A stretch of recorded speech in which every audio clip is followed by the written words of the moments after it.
What's up, world? I'm Cameron McKinney, and this is Pop Culture Spotlight, a podcast about the movie Black Phone 2.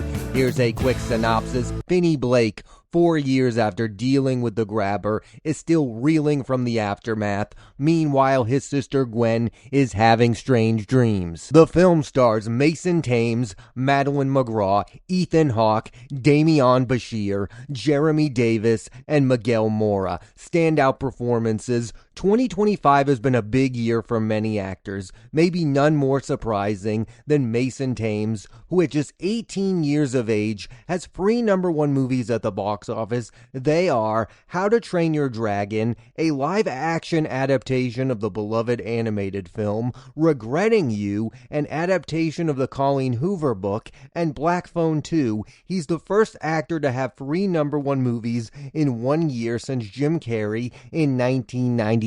And I still don't know if we are talking about a future movie star here, but I'm impressed by him as an actor, especially in the Black Phone movies as Finney. The fact that the first Black Phone is his first movie still blows my mind. In Black Phone 2, you see Thames as Finney hiding his feelings, and he's taken up smoking. He's very protective of his sister. I just find his work in these 2 movies to be effortless. He's not being showy, he's subtle, which is not something you see all of the time from a protagonist of a horror film. It's way too soon to come to a conclusion about the acting of Mason Thames, but I want to see him in more. I want to see him work with really good directors and see what they can get out of him. I want to see if he's capable of being a leading man in the future. I guess what I'm saying is I'm waiting to see if this is going to be more than just a moment. Like, is 2025 going to be the height of Mason Thames or the beginning of a career of an eventual movie star? Let's talk about how it's impossible to compare him to Jim Carrey. I mean, Jim Carrey, yes, had 3 huge movies in 1994, and what they did is they began to build movies around Jim Carrey. Jim Carrey's name could get movies made. I don't think that Mason Thames is ever going to get to that level. Oh, this movie is being greenlit because Mason Thames is attached. Maybe I'm wrong. It's too early to tell, but I will say that the studio system does not develop movie stars in the same way. I mean, what is next for Mason Thames? Is he going to play a young mutant in Marvel's reboot of the X-Men? Like, those are the kind of things he should be interested in doing if he wants to continue this run. He's at that age where he should be starring in like raunchy teen comedies,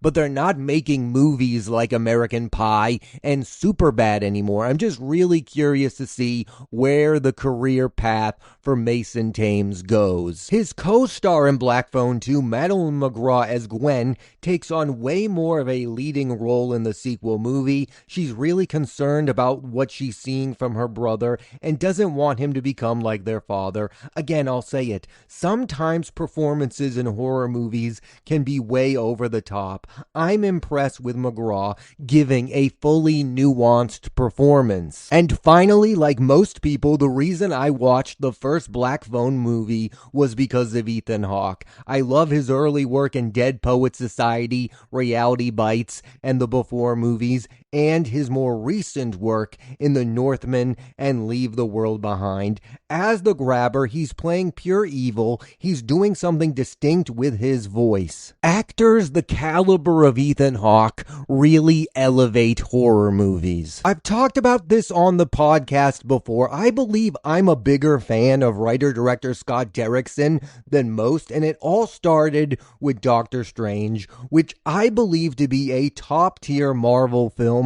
I still think it was a mistake not to have him direct the sequel. I've also become a defender of his other movie from 2025, The Gorge. Go back and listen to that episode of this podcast. I'm also more than impressed with what he's done on the 2 Black Phone movies. He's made 2 films that feel very of a time and place, using nostalgia in a good way. Let's get into the movie, because Black Phone 2 is an interesting movie to talk about because in a lot of ways, it's a cliche of a sequel. The plot has a bit of a this time it's personal type of premise, which is really easy to look down on and make fun of. Also, it's just impossible to ignore the fact that even though I think Black Phone 2 is a really good movie, it's not as good as the first one. And that alone is going to get you to think, why does this movie exist in the first place? Getting into the idea of sequels, I think I'm just way more forgiving of them because I know how it works. People make a movie, it becomes a hit. They go, you know what would also be a hit? If we continue to tell this story. And then they have to make the movie within a couple of years of the first one to take advantage of the film's relevancy. I am not going to get into spoilers on this podcast. All I will say is that this movie attempts to connect the characters in a way that I find kind of silly. And some people will laugh it off, and then others will be utterly annoyed by it to a point where they will not like this movie at all. And many will say this is the problem with sequels, that they feel the need to do something bigger and better than the original, and that it ultimately never ends up feeling better. It just feels like a weird left turn, and I definitely felt that at times watching Black Phone 2. You may feel differently about it when you see the movie. I believe that the saving grace of the film is the filmmaking itself and the performances from the actors. Scott Derrickson is too good of a caliber of a director not to make a good movie at this point, and he does that in Black Phone 2. And then you get a really good evil Ethan Hawke performance. You get Mason Thames and Madeline McGraw, who are trying their best to sell you on this insane premise and are doing a pretty good job of it. They are the reason this movie is watchable and doesn't completely fall apart. Sequels are very hard movies to make, and I would also argue that horror sequels are even harder. I mean, how many good horror movie sequels are there? I mean, there are people that feel weirdly towards the Halloween sequels. There are not that many great horror films that have great sequel movies. And where I right now stand with Black Phone 2, it is nowhere near great. I don't think it's as good as the first movie, which is closer to being a great movie. I mean, I watched The Black Phone and was uber impressed with everyone involved and was excited for the idea of a sequel movie. And what I got is a good movie, but there lies the problem. When you're making a sequel, it needs to be more than good to justify its existence. So I could really see people arguing either way, whether or not this movie should exist. I also just don't know where we go from here. Like, is there going to be a third film of this franchise? That's when it starts to get dicey, because as each movie goes and the quality gets lower and lower, you just get to a point where you no longer care to even see the next installment. If I had to guess, I think there's going to be a third film because of the rise of Mason Thames. They're going to take advantage of the big year that he's had. And if Ethan Hawke continues to want to come back and play the grabber,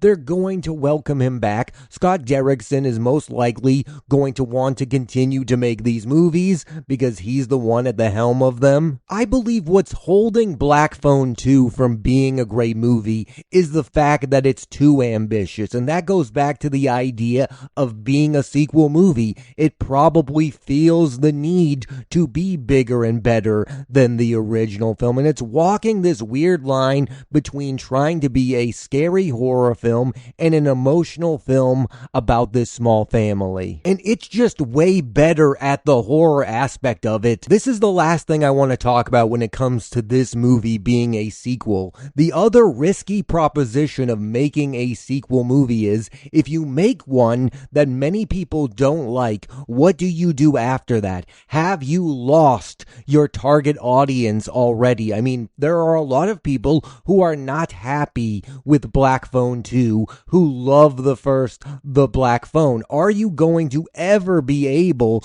to win those people back, or has the damage already been done? And then we know what the biggest problem is when you try to to appease everyone in your third film. I mean, just see The Rise of Skywalker. I don't know what the consensus is about Black Phone 2. I think most people are on my side that the first one is way better than this one, but I don't know how many people are actually upset with this movie. And that gets me to this. A lot of people did see this film box office. Black Phone 2 has made $130 million. It's a hit, which is important for the mostly horror production company Blumhouse, because they have had a rough 2025 with movies like Megan 2.0 and Wolfman underperforming. It's been a big year for horror, but their films haven't really been a part of the conversation. It's not been a great year for indie horror films. It's the ones from the major studios that are thriving at the box office. That's another massive reason why I believe we are inevitably going to get a third film in the Black Phone franchise, because Blumhouse probably views this as one of their major franchises. This is what they do. They make sequel movies until you no longer want to see a movie from that franchise. And I can't really say I blame them for that strategy. It works. Their movies make money. The problem is it's the quality of them that usually continues to have a massive drop off the more movies you make in one particular franchise. I mean, I keep harping on this, and it's for a good reason. This movie is the definition of a sequel movie. It has the elements of the first one that you really like. Mason Thames is back. Ethan Hawke is back. Madeline McGraw is back. The filmmaking is still stellar. I'm still impressed by it. And then they sprinkle in some new stuff. Some of it works, some of it doesn't. Again, I don't want to spoil this movie whatsoever. I just don't like the backstory that they give Ethan Hawke's the Grabber. I just think you have to do a better job of not making it feel too much like you're watching a movie. Having said that, I get on paper why the filmmakers would do that. You want to raise the emotional stakes of the main character.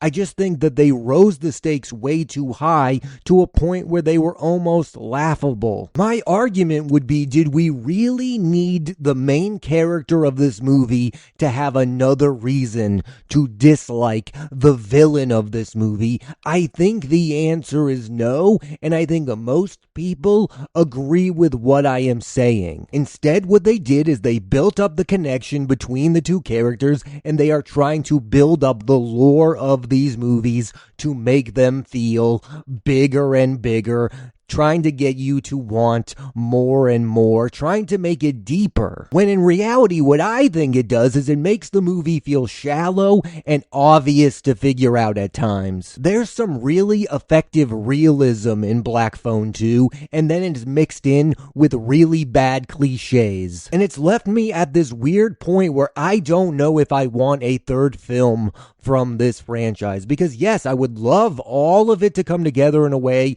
that I would enjoy, but would it be too much like the first film, too much like the second film? That's the problem with trilogies, is no matter how you feel about the second film, the third one usually ends up being the worst. But why would they stop it here? They have a financial success in Black Phone 2. They have a young actor who's making a name for himself. They have Ethan Hawke, who is willing to play this character again. All signs point to them making a third film. I just hope it ends up being better than Black Phone 2. And this is coming from someone who likes Black Phone 2. I'm at a place where I just want to see the major players doing something else. I want to see Scott Derrickson direct a different kind of movie. I want to see Mason Thames test himself as an actor and see if his stardom is legit. Maybe make a third film in 5 to 6 years, but in the meantime,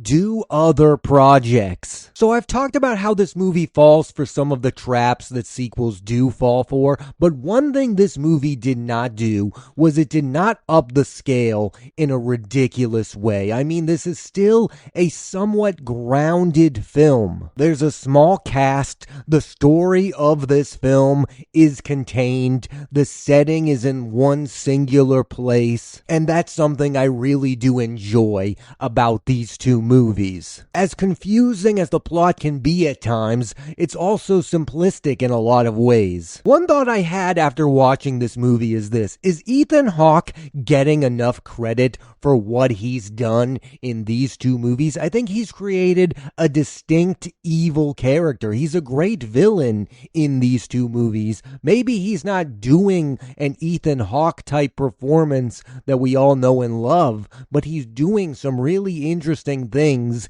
in these two films. I think more people have talked about Nicolas Cage and Longlegs than they have Ethan Hawke in the two Black Phone films. I think Ethan Hawke was even better as the grabber in Black Phone 2 than he was in the Black Phone. I just don't understand why not enough people are talking about his performance in these movies, especially when you consider this. Here's the list of the 5 highest grossing Ethan Hawke films: Dead Poets Society, Valerian and the City of 1,000 Planets, The Magnificent Seven, The Black Phone, and Black Phone 2. Yes, he's not the main character of these movies and they're using him sparsely, but he is a more than effective villain. And he's really trying something and he's not phoning it in. And there's not that many characters he's played multiple times on film. I mean, you have Jesse in the Before films. My point is, he's the type of actor you want to see reprise a role because he's going to do something different and still stay true to who the character was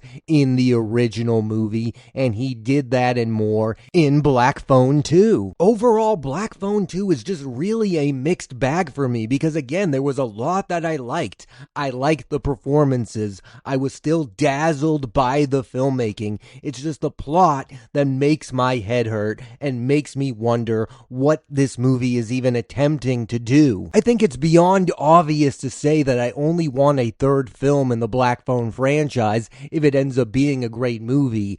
Duh, that's what we all want. What my big fear is that they will continue to make these movies and they will get worse and worse as they go on. And you'll go, yeah, I like some parts of this, but overall, the movie itself is beyond flawed. I don't want that for this franchise because I think it deserves better. Again, I liked Black Phone 2, but if there's not an uptick in quality when it comes to the third movie, I'm going to jump ship from this franchise. I don't need to continue to see Ethan Hawke play this character. I don't need Scott Derrickson to keep making movies in this franchise. I want to see them do something else. I did have high expectations for this film, Black Phone 2, but I can't say I'm surprised that this is the product that we ended up with. I mean, this is the case for most sequels. I don't hate sequels as much as most people. I understand why they exist, and I know why studios feel the need to make them. When something is financially successful, they want the good times to continue on. Black Phone 2 is not a great sequel, nor is it a great movie. It's a good movie. It's a movie that I do really like. But I could fully understand if you loved the first movie being bummed out by it. Who knows, maybe Mason Thames is going to become such a big movie star that he's not even going to want to make a third film because his salary will be so high that they're not going to want to pay him to be in that film. And some people might say that the issue with these two movies is that they have gone all in on the Blake family. Maybe this franchise should branch out if it's going to continue to move on from here. Right now, as you can tell, I'm not keen on a third film, but give me 5 years and maybe I'll be excited about the idea of one. Maybe this will upset some people, but after watching Black Phone 2, I'm not hyped about the idea of this becoming a trilogy. Let's just say I have doubts. And this is the last thing I'll say. The problem with sequels is you're not just comparing this movie to other horror films. You're comparing it to its predecessor, The Black Phone,